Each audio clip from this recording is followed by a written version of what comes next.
dalla sua natura, essendo l'uomo animale, ragionante e viaggiante, ha voluto proteggerlo, non rendendolo mai veramente libero.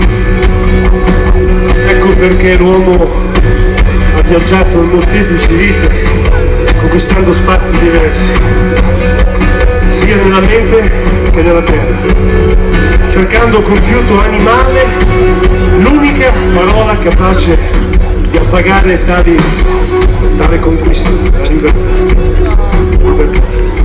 E tutta questa ricerca dell'uomo fa parte della propria crescita. Questo vuol dire crescere.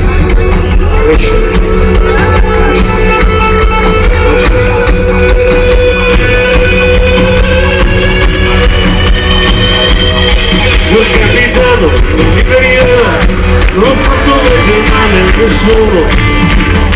Sono piegato di fronte a questa vita e io sono solo un prigioniero. E poi non vede la mia pena e non capisce i miei pensieri. Non vede dove viviamo, ma non vede noi dove andiamo. Signor capitano, dove sono le risposte alle tante lettere spedite? E poi mi dica dove siamo e chi stiamo ancora aspettando.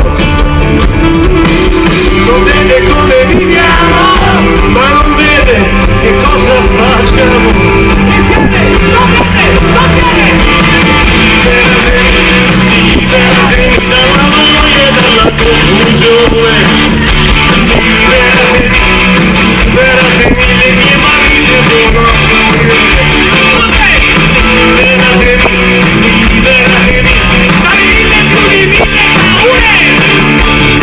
Signor capitano, io ho sogni dal mare, non ho fatto mai male a nessuno.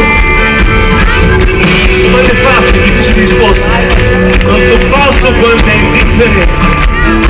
E dai piccoli diavoli sono quelli che ci fanno più male. Non vede, non respiriamo, ma non vede che stiamo morendo. Non vede!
Svolgimento naturale. La libertà è una parola femmina, perché femmina vuol dire poter partornirne altro di libertà. Prigione dell'invidia però evita tutto questo, così come la prigione della rabbia. La libertà è il sogno della nostra democrazia.